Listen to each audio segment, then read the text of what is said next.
নমস্কাৰ। আজি আমাৰ অনুষ্ঠানলৈ আমন্ত্ৰণ জনাইছোঁ বিশিষ্ট সাংবাদিক তথা বিশিষ্ট লেখক শ্ৰীযুত পুলিন কলিতা। নমস্কাৰ। এতিয়া প্ৰথমে আমি জানিব বিচাৰিছোঁ যে তোমাৰ সকলোতকৈ শেহতীয়া প্ৰকাশ হৈছে কিমান বিশাল এই সাগৰ। জুবিন যোৱাৰ পিছত লিখিছা নে আগতীয়া? যোৱাৰ পিছত এইখন আচলতে 6 দিন মানে 6 দিনে আৰু 6 দিনত লিখা কিতাপ। 6 দিনত লিখা। তেওঁ এখন বিশাল সাগৰ আছিলে। জুবিন সম্পৰ্কে দুই এটা কথা পাতিলোঁ। নিশ্চয়। জুবিনৰ যিবিলাক গান তাৰ মাজত এটা যিটো মায়াবিনী, তাত যে কৈছে যে ধুমুহাৰ সতে মোৰ বহু যুগৰে নাচোন। এই শাৰীটোৰ ওপৰত তুমি কি ক'বা কোৱাচোন? আচলতে এই গানটোৱে যদিও এইটো এটা এখন চিনেমাৰ গান আছিলে, তাত এণ্টি হিৰোৰ ভইচত আছিলে, ভইচ অভাৰত আছিলে এণ্টি হিৰোজনৰ চিনেমাখনৰ, কিন্তু মই ভাবোঁ এই গানটোৱে আমাৰ সময়ক প্ৰতিনিধিত্ব কৰে। আমি যিখন অসমীয়া সমাজ আমি য'ত আছোঁ যোৱা ৩-৪টা দশক, এইখন এটা ধুমুহাই কোবাই থকা জাতি অসমীয়া জাতিটো, আৰু আমি এই ধুমুহাৰ মাজত নিজক জীয়াই ৰাখিব লগা হৈছে। আৰু মই ভাবোঁ জুবিন গাৰ্গে এই কথাটোকে এই শাৰীৰ মাজত যে ধুমুহাৰ সৈতেই আমি নাচি আছোঁ বা ধুমুহাৰ মোকাবিলা কৰি বৰ্তমানৰ পৰিস্থিতি যিটো ৰাজনীতিক হওক, অৰ্থনৈতিক হওক, সাংস্কৃতিকে হওক, মই ভাবোঁ জুবিনে সেই কথাখিনিকে গানটোৰ মাজত ক'ব বিচাৰিছিল। যদিও চিনেমা এখনৰ এটা এণ্টি হিৰোৰ লিপত থকা গান। হয়, জুবিনৰ কবিতাত সাধাৰণতে ব্ৰহ্মাণ্ডৰ লগত লীন হোৱা, একাত্ম হোৱাৰ এটা সুৰ ৰিণি ৰিণি শুনিবলৈ পোৱা যায়।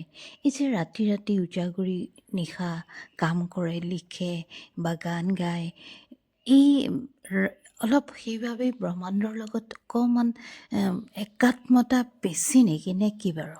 এইটো ঠিক ক'ব পৰা নাযায়, কাৰণ সকলো মানুহেৰে কাম কৰাৰ নিজস্ব কৌশল বা শৈলী থাকে। কোনোবাই দিনত কৰে, কোনোবাই ৰাতি কৰে। আৰু জুবিন যিহেতু এজন ৰাজহুৱা মানুহ আছিল, দিনটো তেওঁৰ ঘৰ ষ্টুডিঅ' মানুহেৰে ভৰি থাকে বিভিন্ন ধৰণৰ, গতিকে নিজৰ সৃষ্টিখিনিৰ কাৰণে হয়তো তেওঁ ৰাতিটো বাছি লৈছিলে। কাৰণ সৃষ্টিটো একান্তই অকলশৰীয়া কাৰবাৰ এটা, ৰাজহুৱাভাৱে একো সৃষ্টি নহয়। গতিকে মই ভাবোঁ তেওঁ সেই নিৰ্জনতাটো, সেই একাকিত্ব বা অকলশৰীয়া হৈ থাকিবৰ কাৰণে হয়তো ৰাতিৰ কামটো বাছি লৈছিল, যাতে নিশ্চিন্ত মনে কাম কৰিব পাৰি। আৰু ৰাতি এনেকুৱা হয় নেকি, দিনতকৈ ৰাতি বেছি যেন শুনি, আনে নুশুনা চিঞৰটো শুনি, আনে নেদেখা আন্ধাৰতো সেই চকুযোৰ খোল খায়, মানে দিনত নেদেখাখিনি ৰাতি দেখি, যিটো মানে জুবিনৰ শব্দত যেন আছে, মোৰ অনুভৱ এইখিনি। ঠিক আছে বাৰু। এতিয়া এখনকৈ তোমাৰ প্ৰায় 22খন কিতাপ আজিলৈকে প্ৰকাশ হৈছে, হয়নে?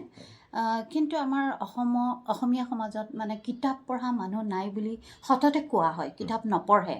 গতিকে তোমাৰ এই 22খন কিতাপ কেনেকৈ প্ৰকাশ হৈছে, বজাৰ পাইছানে তুমি বাৰু? পাঠক নিশ্চয়, মানে পাঠক আৰু বজাৰ আচলতে সমাৰ্থক।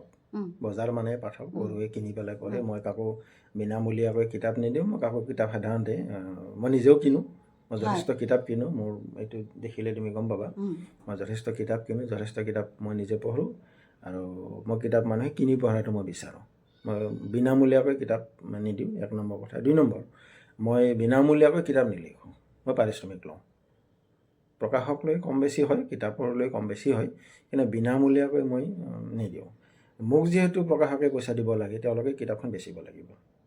আৰু যিহেতু মোৰ প্ৰত্যেক বছৰে এখন কিতাপ ওলায়, প্ৰতিটো বছৰে প্ৰকাশকো আছে। এইকাৰণে ক'ব বিচাৰিছোঁ যে পঢ়ুৱৈ আছে, কিন্তু কথাটো হ'ল আজিকালি পঢ়ুৱৈয়ে অলপ গভীৰ তথ্য থকা সেই ধৰণৰ অকণমান লেখা মেলা বিচাৰে। উপৰুৱা কিবা পাতল এনেই কিবা এটা লিখি থ'লে সেইটো নিবিচাৰে। অলপ যিখিনি চিৰিয়াছ ৰিডাৰ আছে, আৰু তাৰ প্ৰমাণ আচলতে মই যিহেতু ক'লোঁ নহয়, প্ৰত্যেক বছৰে এখনকৈ কিতাপ ওলায়, আৰু তাৰ কাৰণে মই প্ৰকাশকৰ অভাৱ হোৱা নাই। সদায় থাকে মোৰ হাতত প্ৰকাশক, তাৰমানে মোৰ কিতাপৰ এটা গুৰুত্বপূৰ্ণ থাকে। নিশ্চয়, বিষয় লৈ কথা থাকে। এইখন তেনেকৈ নামঘৰ, হয়নে? বুৰঞ্জী আৰু বিৱৰণ। সত্ৰলৈ 2খন কিতাপ আছে, সত্ৰ ব্যৱস্থাটোলৈ 2খন কিতাপ আছে, কিন্তু নামঘৰলৈ ইয়াৰ আগত কিতাপ ওলোৱা নাছিলে ওলোৱা নাই। নামঘৰৰ বুৰঞ্জী সম্পৰ্কীয় কিতাপ এইখনেই প্ৰথম কিতাপ আৰু এতিয়ালৈকে এইখন প্ৰথম বোধ কৰি 2014 ওলাইছিল নে 12 পাহৰিলোঁ 12 নে 14 প্ৰথম সংস্কৰণটো ওলাইছিলে আৰু এতিয়ালৈকে তাৰ 3টা সংস্কৰণ ওলাল তিনিটা এইখন এখন